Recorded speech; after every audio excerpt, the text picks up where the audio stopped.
Okay, as you know, we're doing the weekly live Substacks. So every Friday, 12 until 1, we're going to be talking about the key issues of the week, the key political issues.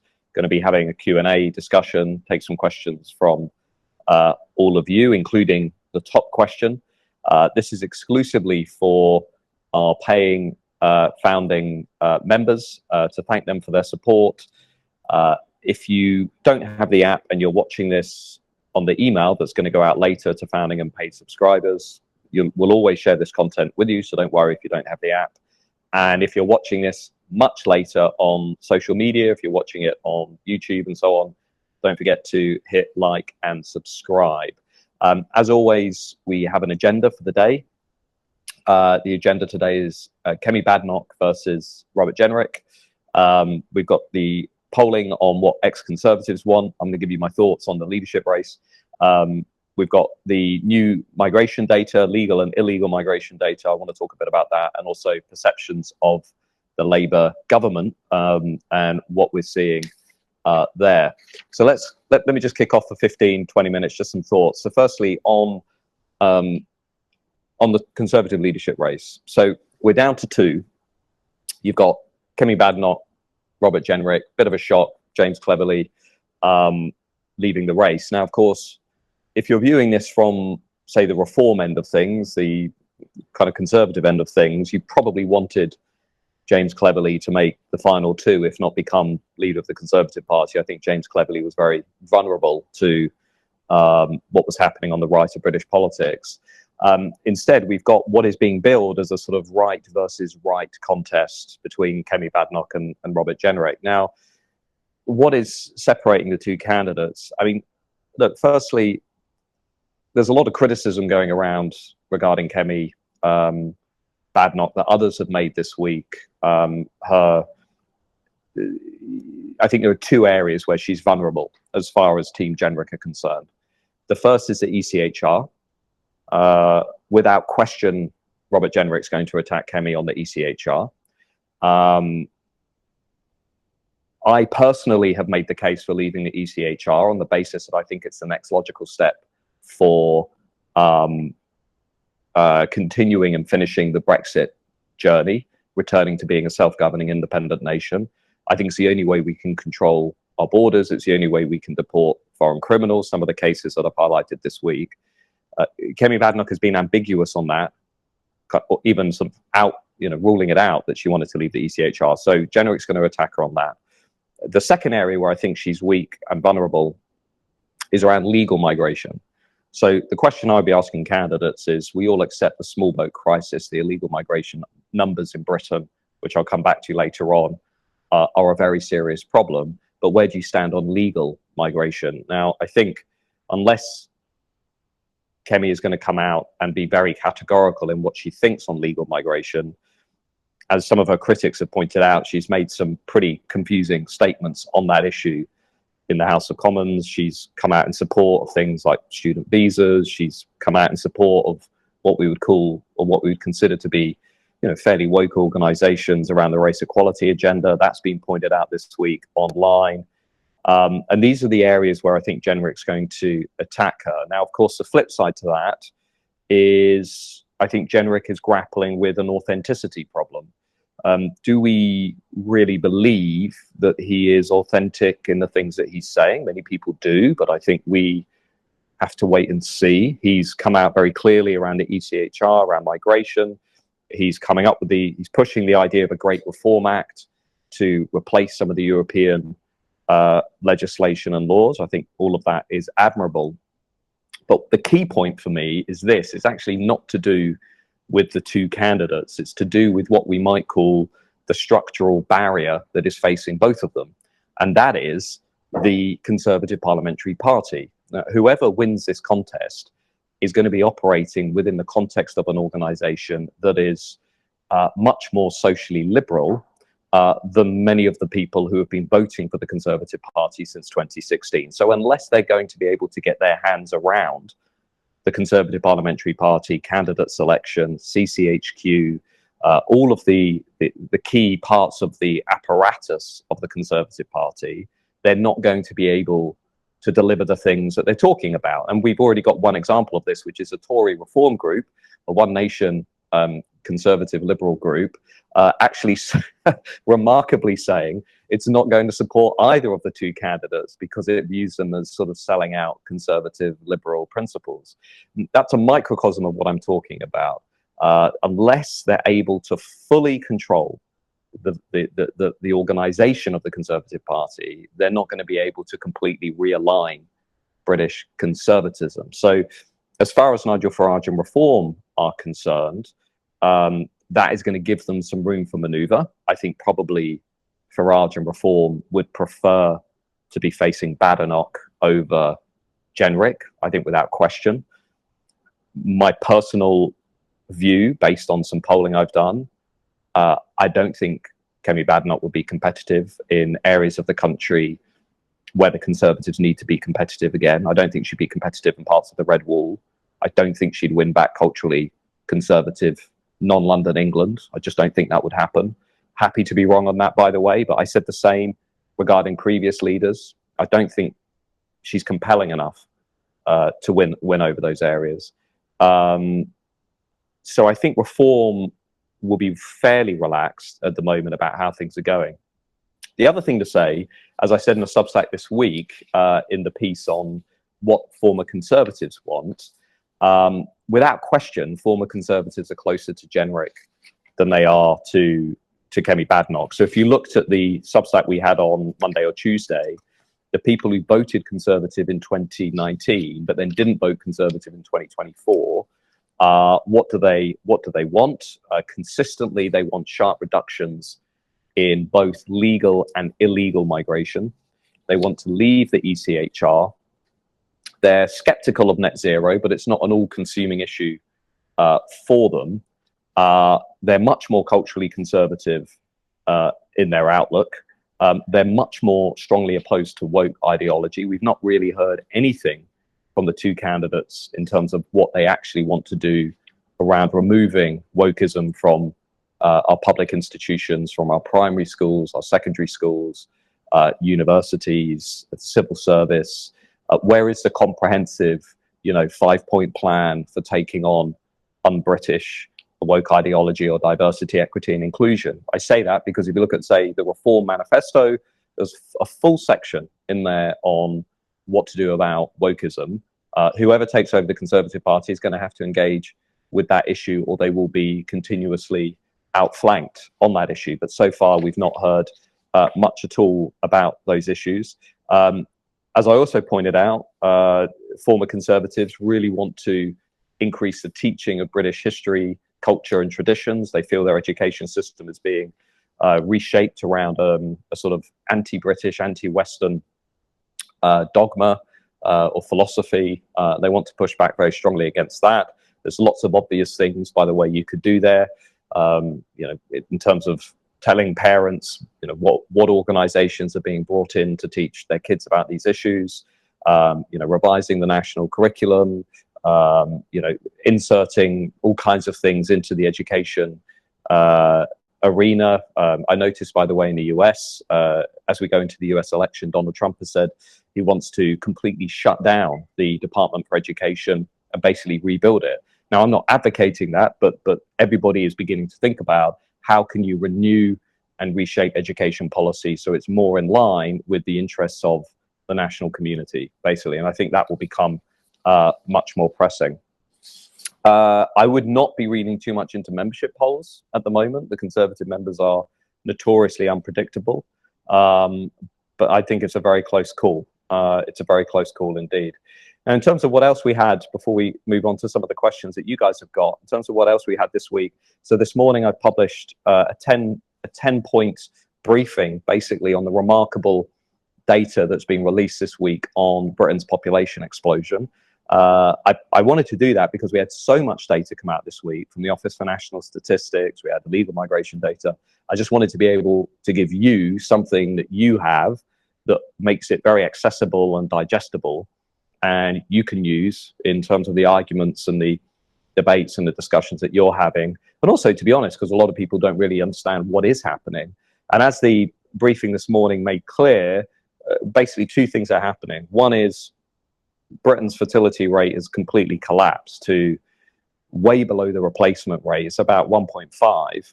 It's going to fall to about 1.3 by the end of this century. And at the same time, for the first time in our history, this is why this data is so important. For the first time in our history, immigration is not just the main driver of population growth in the UK.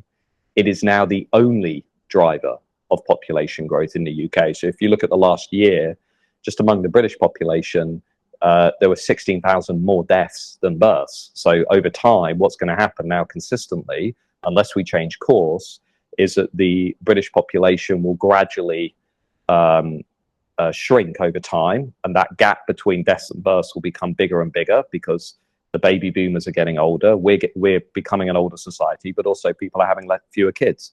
At the same time, migration is now the sole driver of our population growth, and crucially, much of that migration is now coming from outside of Europe. Over the last year, 85% of all migration into the UK came from outside of the European Union, principally from places like India, Nigeria, Pakistan, and China.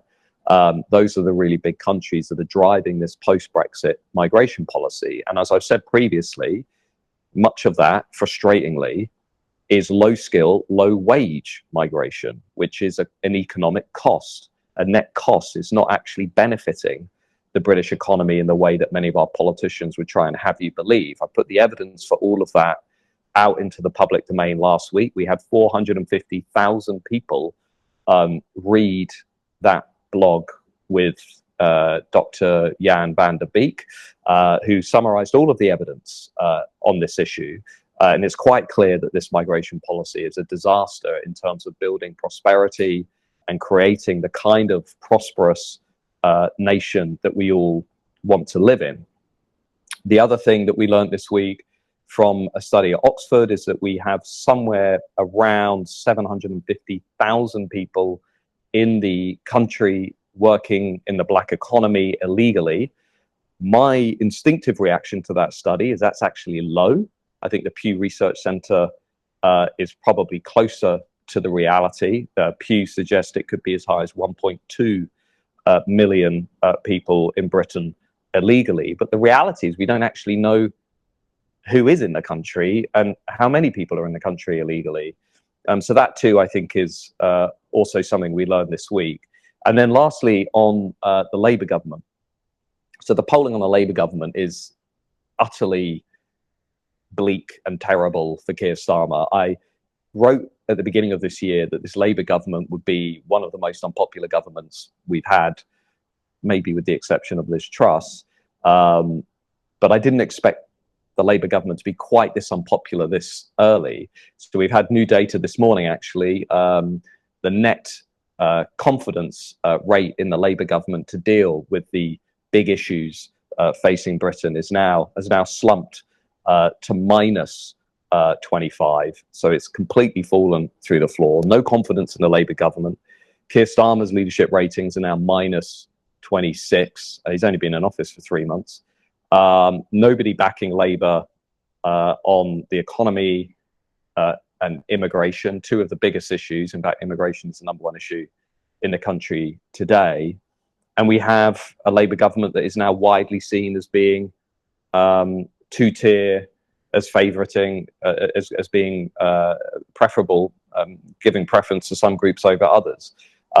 So what I really, really want to see is a by-election in a red wall seat, a by-election somewhere outside of a kind of, university town or London. And I want to see how this Labour government's actually going to be doing on the ground. I think the local elections in 2025 currently are going to be the first big test of that. I think we've got some utterly fascinating elections coming up in Wales in the not too distant future. And I can say exclusively to this group that I will be speaking at the Reform conference in Wales on November the 8th. So do come along to that. That's going to be in an epic manor house in the middle of the Welsh countryside with lots of people, interesting people coming along. So do come and say hi. And I think Keir Starmer's in trouble. I think he's basically losing what little support the Labour government had to begin with. So those are some thoughts to kind of kick us off. I said around 15 minutes. Now, Archie, who works with me, and you'll know from the Substack, has pulled together the most liked question that was asked ahead of the live. So I'm just going to spend a few minutes on that. So this was from Suzanne. I'd like to ask your thoughts on returning migrants to their original countries that have not integrated into the country, have no intention of doing so, like other European countries now are actively doing.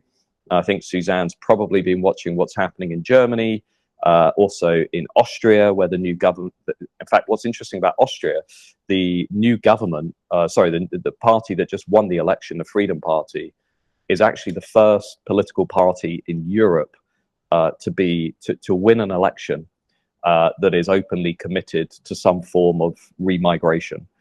So that was the view of the new leader of the Austrian Freedom Party. And it's an interesting story because I actually did my PhD, my undergraduate dissertation on the Austrian Freedom Party in, 1999, 2000, when it was led by a guy called Jörg Haider. And they entered government then, were actually in the end fairly moderate, and they didn't really challenge the status quo too much. But the consensus, even in the early 2000s, was that the Austrian Freedom Party would kind of collapse and disappear. And actually here we are with it back to being number one in the polls and winning an election. Now, the main parties have said they're not going to work with the Freedom Party, so we're going to have a similar situation to what we've seen in Germany and what we saw in the Netherlands until Geert Wilders became so big they had to work with him. But what is happening in Europe is really interesting. And Suzanne's question also speaks to the debate between J.D. Vance and Tim Walz in the vice presidential debate. I don't know if you've seen that debate yet. I've watched the whole thing. I think it's absolutely fascinating. And I agree with J.D. Vance in that if you're going to, what we need to do, firstly, is alongside dramatically reducing levels of migration overall to well below 100,000, we also simultaneously need to change the migration regime so that it is genuinely a high-skill migration regime that is bringing and contributing something into the UK economy rather than taking things out of the UK economy.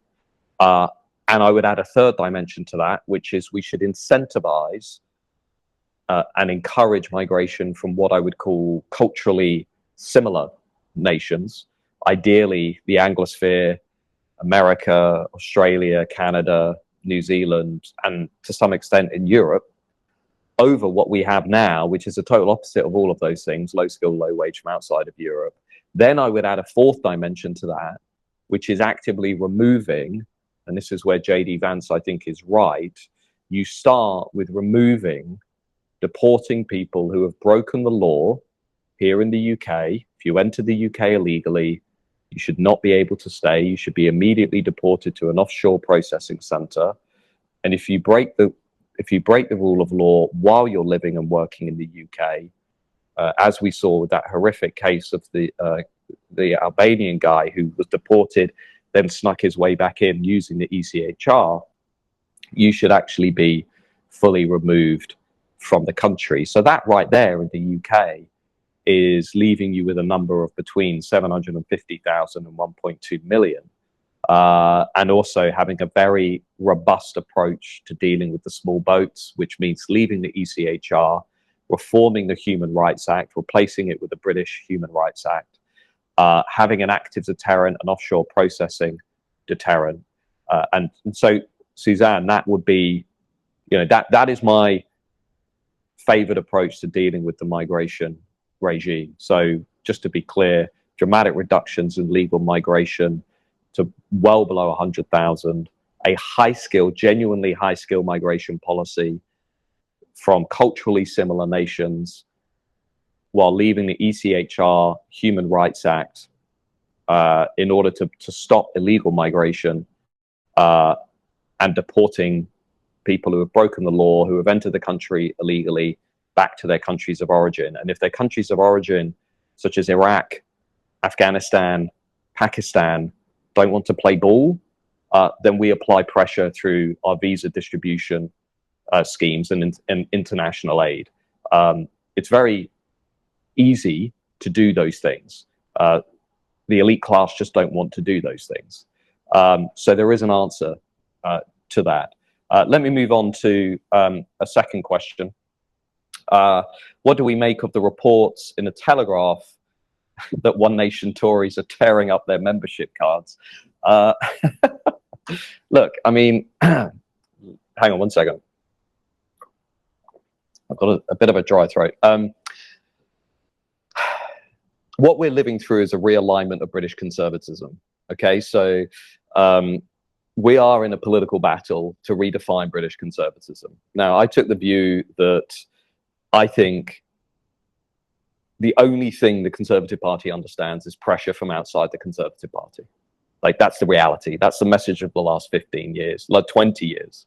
If that hadn't been from pressure outside of the Conservative Party, it would never have committed to the referendum on Brexit, and it would never have really been pushed into the position that we're in now. So, yeah, a bit like the universities, I do not believe the Conservative Party will reform itself from within. I admire people who think they can do that. I've got a lot of time for people like, Robert Jenrick and Kemi Badenoch who think they can do that, and, good luck to them. But my gut instinct is they will not be able to do that because the vested interests in the Conservative Party are so great that they will not simply allow the party to be completely realigned in the way, for example, that Trump and Vance are realigning the Republicans. Why? Because you have a donor class, because you have a business class, because you have a Tory elite class that I've written about that really has no serious interest in reshaping conservatism. So path dependency in politics matters. Where you start influences where you end up, your eventual destination. So if you start as a party of the status quo, if you start as a party of the establishment consensus, it's incredibly difficult to completely reshape that party unless you take full control of the apparatus. Now, Trump has managed to do that because he took full control of the Republican movement. It's very difficult for him to do that. It's taken him 8 years to do that. And along the way, there have been all kinds of things. Now, I'm not saying, Britain needs necessarily a Trump-style figure, but I'm saying realignments are about demand and supply. And the Conservative Party, if you think they can supply that realignment with a good message, okay, good luck to you. I don't really think they will. But that's fundamentally what needs to happen. So One Nation Tories leaving is part of that realignment story. I think many of those people should be in the Lib Dems anyway. I don't really think they're conservative at all. I don't think they understand what conservatism is, especially right now when the stakes are so high and the nation, the community, our home is being bombarded on multiple flanks by things that One Nation liberals don't want to talk about. They don't want to talk about woke ideology. They don't want to talk about anti-Western, anti-British dogma in our schools and universities. They don't really see immigration as a pressing threat to the nation. They have no real problem with big business and hyper-globalization, which is undermining British people, British workers, and British families. They view many of these issues as being low status. They view these issues as being a bit beneath them. They're in this sort of make-believe land of like 1997. They're in this kind of elite consensus that still dominates parts of SW1 and the private members clubs, but is like completely divorced from the reality in which most people are living. So if they're leaving, good riddance. Like it just helps the realignment. It helps the reconstitution of the right in British politics. But yeah, I mean, I won't be losing any sleep over that. But as I say, I don't think the Conservative Party is the answer to the problems that we have. A major problem seems to be the civil service.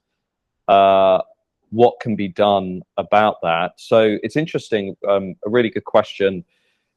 So we have a great piece coming on Monday from James Esses, so I won't say too much about it, but it's kind of an expose, one of his great, whistleblower pieces, which is about the civil service.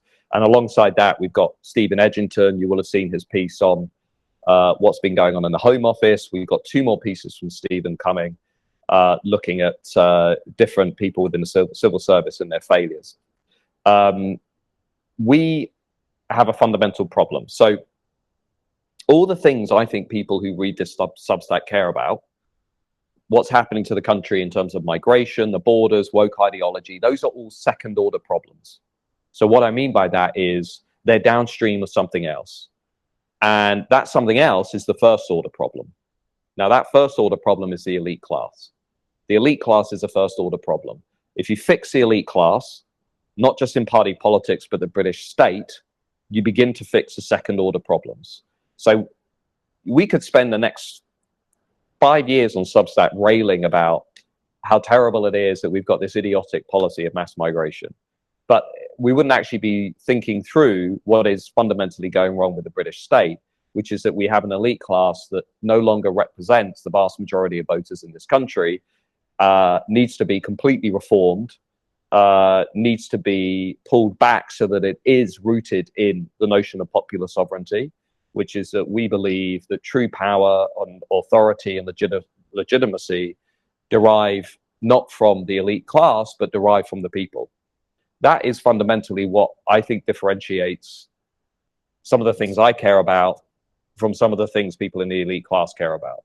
Elites derive their authority and legitimacy from other elites, from the horizontal relationship with elites, whereas in politics, in true politics, the most important relationship is a vertical relationship between the people who rule the country and the people. And it's that principle of popular sovereignty that I think is what people want to see restored in politics. So to go back to the question, that means breaking up parts of the civil service that aren't working. Home Office is not working, obviously, visibly. Breaking up departments that aren't working. Completely rebooting the civil service recruitment program. I wrote a piece recently, published a piece recently that talked about the collapse of standards in the civil service. You know, you can get onto the civil service now with a 2-2 degree, which is complete lunacy. We've kind of given up on meritocracy in the name of identity politics. We take no account of political diversity. One of the things I've argued with regards to the universities, but I think this applies to all public institutions. If we're going to be forced to accept that race, sex, and gender diversity is a metric for selecting people, then, okay, we should also accept that political diversity is going to be a key metric for selecting people. And at the moment, that's not really happening. Ideally, of course, I'd like to see DEI in all of its forms removed from public institutions. That's what I think we should be doing. I think reform have called for that. I think probably some conservatives could be tempted to call for that as well. It's not just about savings, but it's about rewiring the whole system. So absolutely. And lastly, just before moving on to the next question, if you look at the US election, what's revealing this time around relative to 2016 is both Vance and Trump have realized that the first order problem of the bureaucratic state is the first thing that they need to change. So they're talking about removing a complete layer of the civil service, a complete layer of the bureaucracy, the managerialism, the managerial class, in order to be able to actually just implement their policies. And I've always been struck, I don't know if you've read a great book, which I recommend, Revolt of the Elite by Christopher Lasch, early 1990s. So you go back and you read that book now, given everything that's happened with Donald Trump and the rise of populism, and Chris Lasch was ahead of his time. And he always said, what is going to increasingly characterize politics is not the masses rising up against the elites, but the elites rising up against the masses. And that is what's been happening. This kind of bureaucratic class has been restricting free speech and free expression, calling to shut down any arenas, television channels that might give expression to that principle of popular sovereignty, imposing political projects on people that they didn't vote for, restricting the ability of people to come together in alternative ecosystems. And so breaking up the bureaucratic class, the managerial class, you know, and there's a long literature on this going back to John Burnham and others in the 1950s, who argued that the problem with this class is not only that it now dominates all of the institutions, but that it fundamentally does not like the national community to which it belongs. That it now almost defines itself by repudiating the things that make us and us, the things that actually define our national community. Daniel Bell in the 70s talked about the rise of an adversity elite, a kind of an elite class that now basically won applause from other members of the elite class by hating its own country. Roger Scruton talked about oikophobia, the idea that you hate your own people, you hate your own country as a way of winning status from other elites. Now, of course, I'm not saying everybody in the corridors of power thinks that way, but they simply attach much less value to the ascribed identities that lots of people out there do care about, like their national identity, their regional identity, their group identity, collective identity, their sense of history, their sense of their way of life. And that, I think, is one of the most important things. Let me move on to another question. Sorry, I don't mean to lecture people. What are your thoughts on Reform's move to bring a private prosecution against the two individuals who assaulted police officers at Manchester Airport? Brilliant move. That's exactly what Reform should be doing, using their presence and profile in Parliament to highlight issues that are not currently being highlighted within our national debate. I don't know about you. I think it is absolutely bonkers.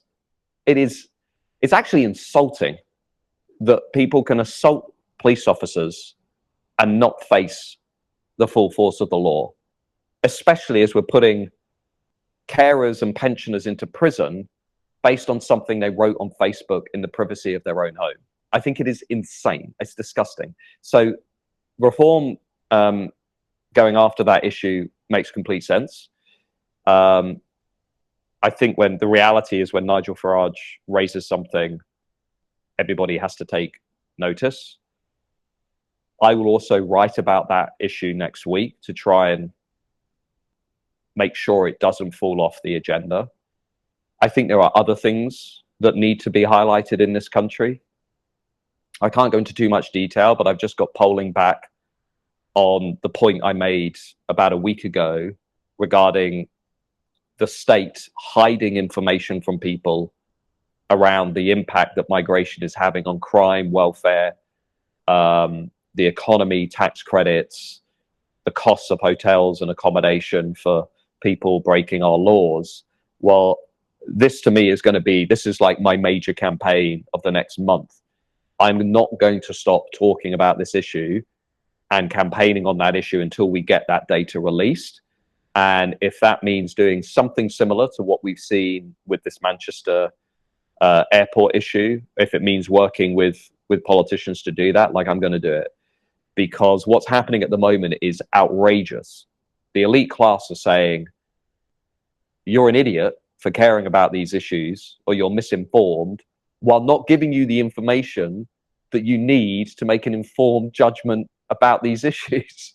So whereas Denmark, France, Germany, and others are collecting all of this data so they can see what is actually happening, we are hiding data from taxpayers who have to pay the costs of these decisions. I mean, it is utterly insane.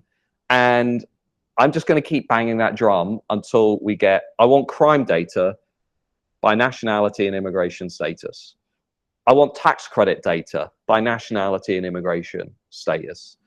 I want as much economic data as we can get by nationality and immigration status. I want hotel and accommodation costs by nationality and immigration status. I want it all, not because, I want to cook the books on the numbers, but I'm pretty confident that what they're going to show is exactly what they're showing in other European countries, which is that this is not in the interest. What we're pursuing at the moment is not in the interests of British people, British families, and British children. So this is going to be one of the big campaigns we're going to be pushing on. Obviously, when it comes out, help me share it, help me promote it. Let's go to another question.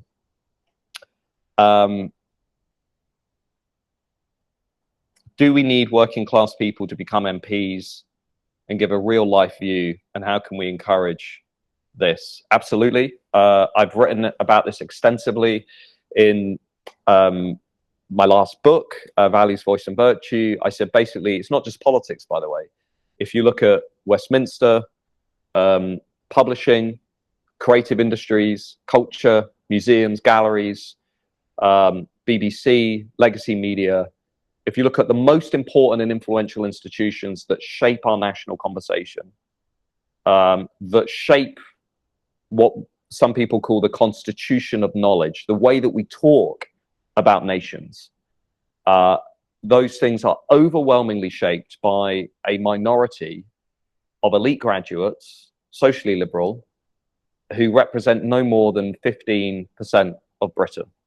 But if you look at everything from Radio 4 Today in the morning through to BBC News, through to what's in the bestseller lists, through to who's in Parliament, through to who's deciding what books to publish, you know, through to who's deciding how we present museums and galleries and the stories about who we are, it's all shaped by this elite minority of people who are homogenous, uniform, identical in their social backgrounds and values. And we need to break all of that up. We need to massively diversify our national conversation. And diversify is not a word I'm particularly fond of, but we need to push forward a whole range of voices and perspectives that are not included in the conversation. How do we do that? I think we need to push forward new vehicles that have a much more robust approach to things like candidate selection, that elect normal people, that push forward normal people, that get people from outside of the elite university class and London, Oxford, Cambridge, that pull them into politics. I think, by the way, that's beginning to happen. If you looked at, say, UKIP 20 years ago, UKIP was the most working class party in British politics. Reform, I think, could just easily become that, but so too could other organizations in our national life. I think there's a generational element going on here too. There are so many Zoomers from Gen Z and millennials, like 20, 30 somethings, who are always saying to me that they feel completely marginalized and silenced in our national conversation. And they are, you know, they come from very ordinary backgrounds. There needs to be a big youth element to this. I really am frustrated because when you look at what's happening in other European countries, a lot of young people are actually driving a lot of the changes that I spend my time writing about. By young people, I mean, you know, like younger people under the age of, say, 50, 55, which I still consider to be quite young.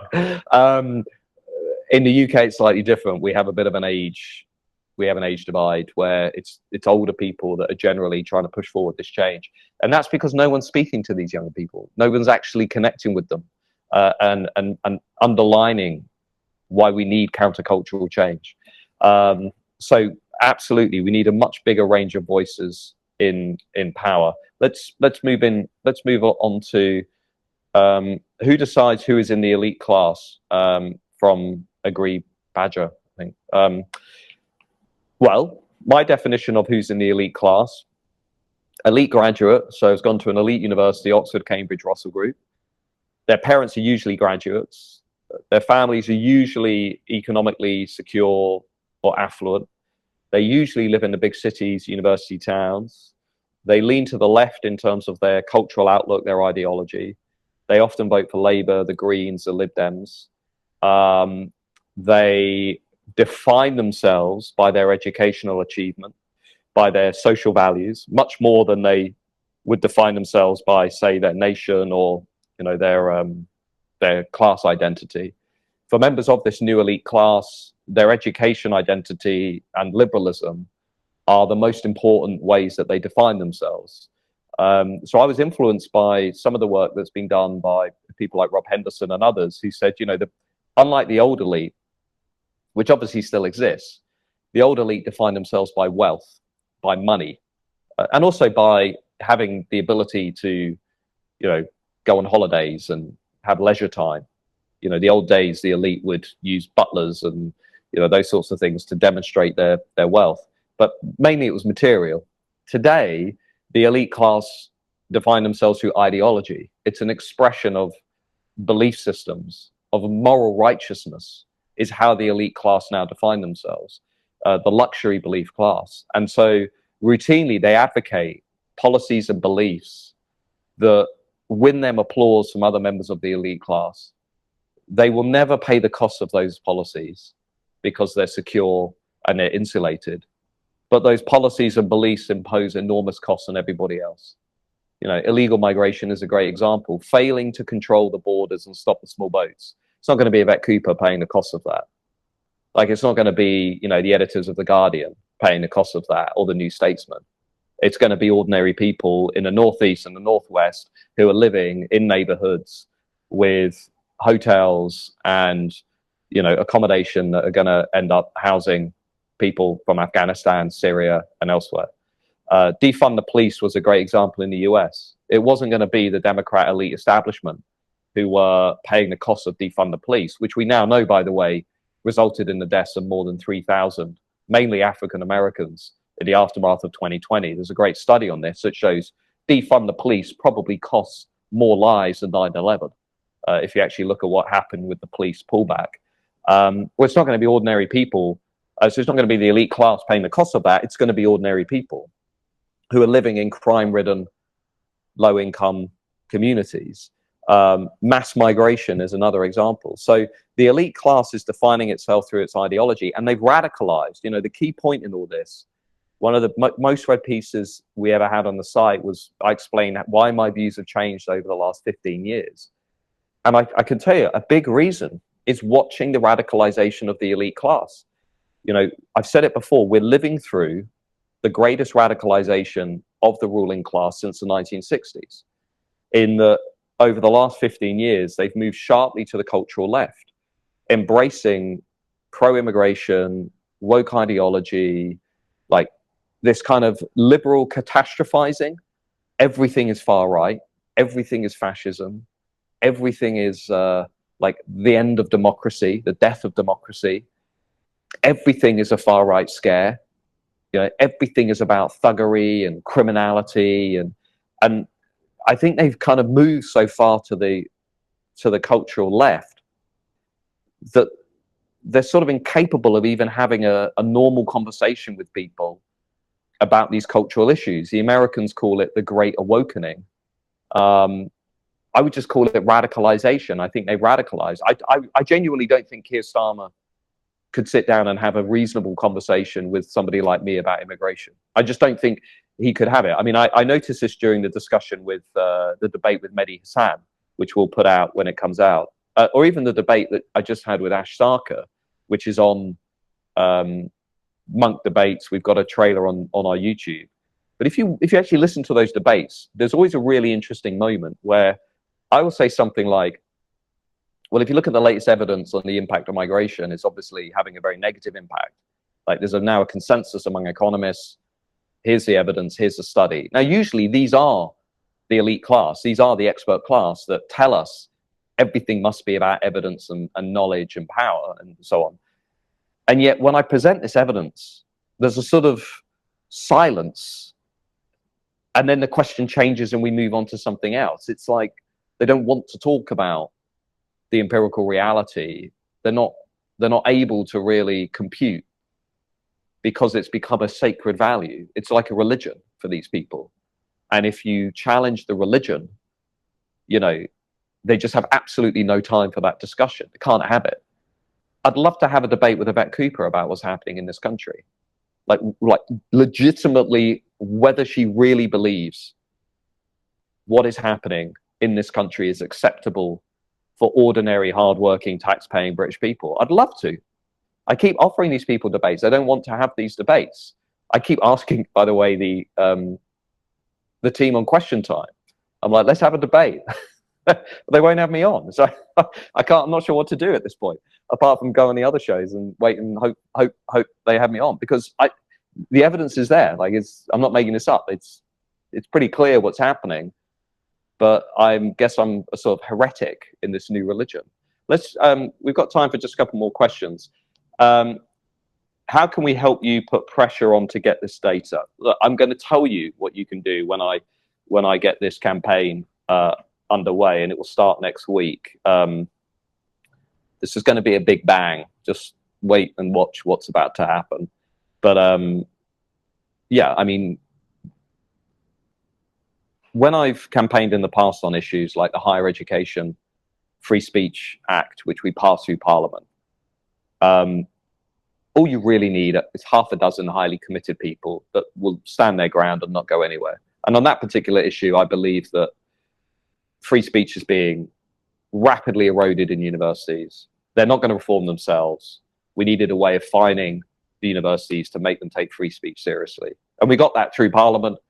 Now, the Labour government's saying they're going to repeal it, and that's going to court. We'll see what happens. But on this issue, on the data issue, it's a very easy argument to make.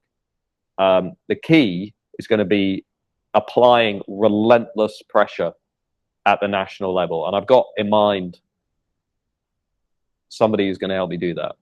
But you're going to have to wait and see what's going to be coming down the track. It's going to be happening in the next 2 weeks.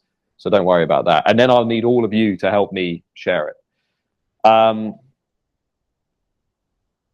How do I agree with Bismarck that the liberal bourgeoisie is the enemy of the conservative masses? I'm pretty sure you know what my answer to that is.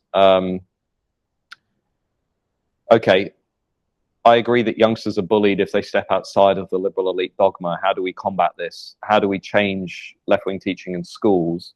In terms of young people, firstly, it's about demonstrating courage and bravery and giving them the arguments and the points that they need to take into their own social networks. It's about building community. It's about building an alternative ecosystem. If you look at what's around at the moment, YouTube shows, trigonometry, podcasts, I mean, I could list a lot of people out there who are bringing younger people into a more diverse landscape.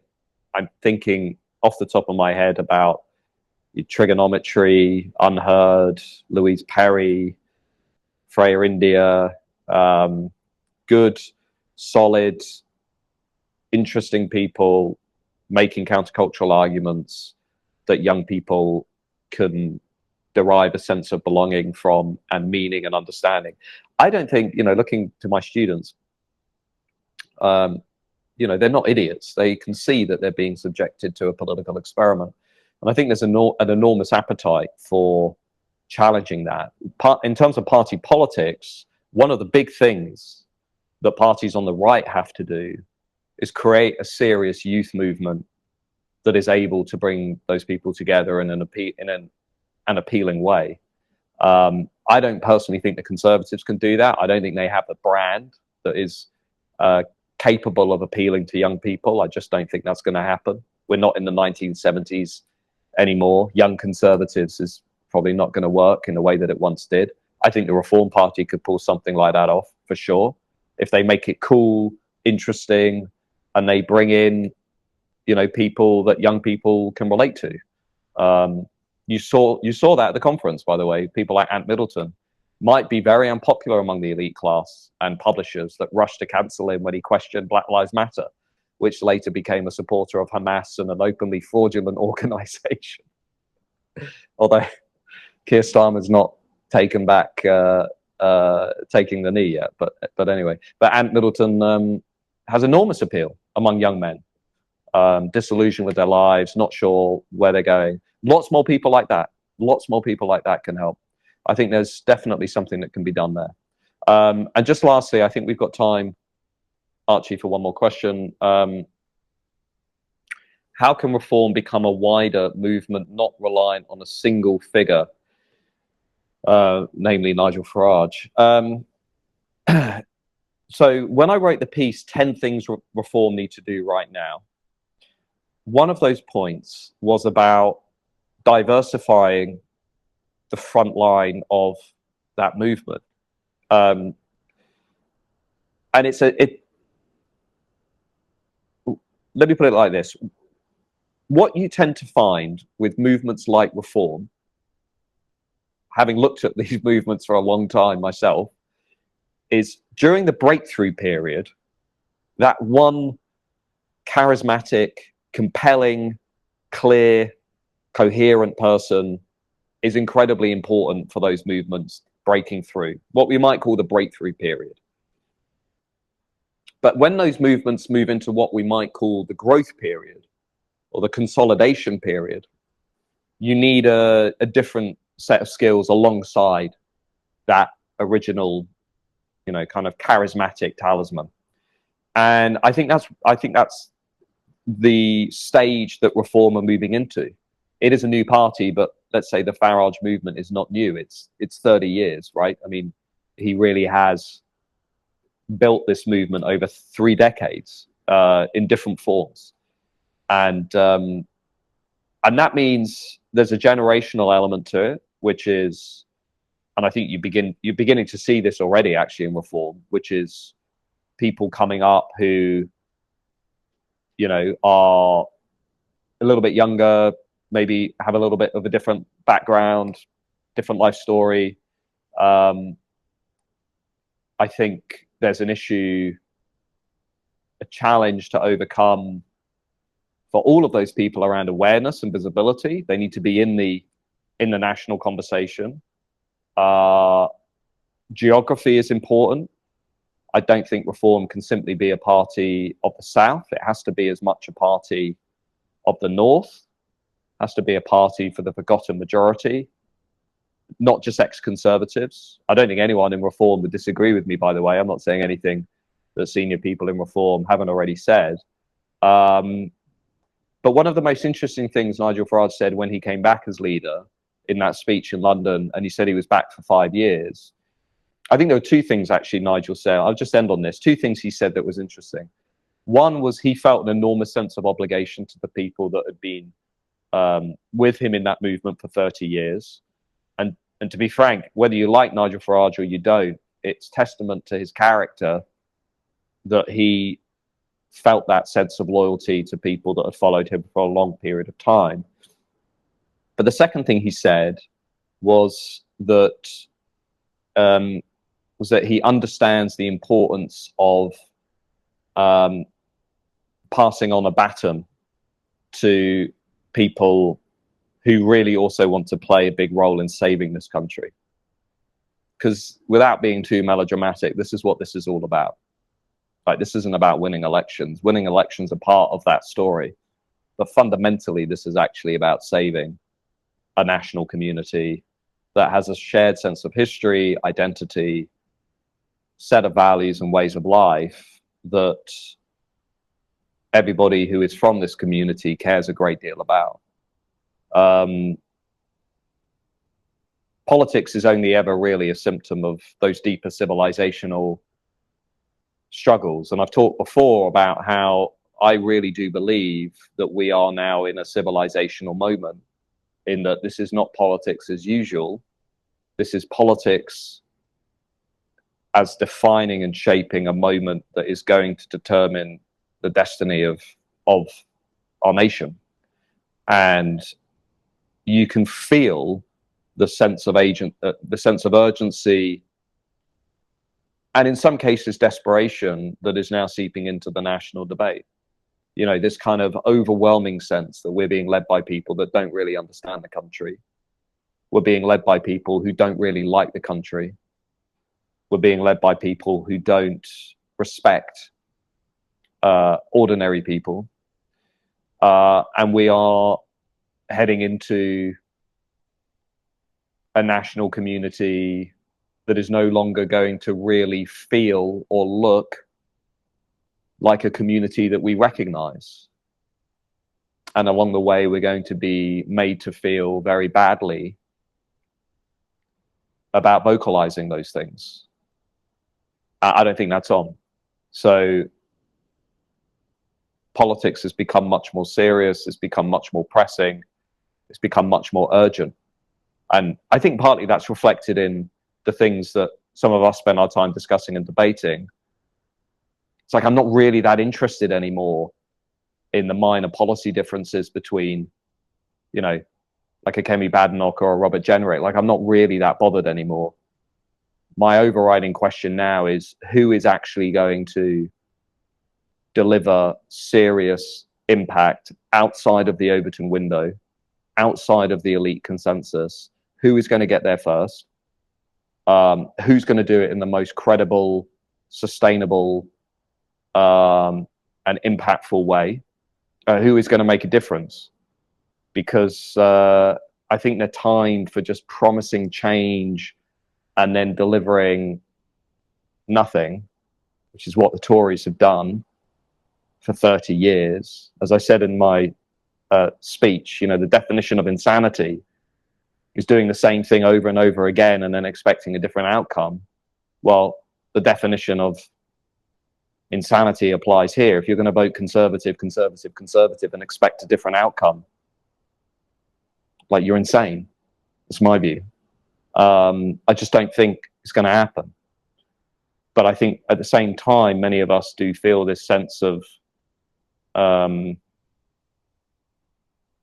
legacy, responsibility to the people that came before us, our ancestors, and our children, and wanting to change this direction of travel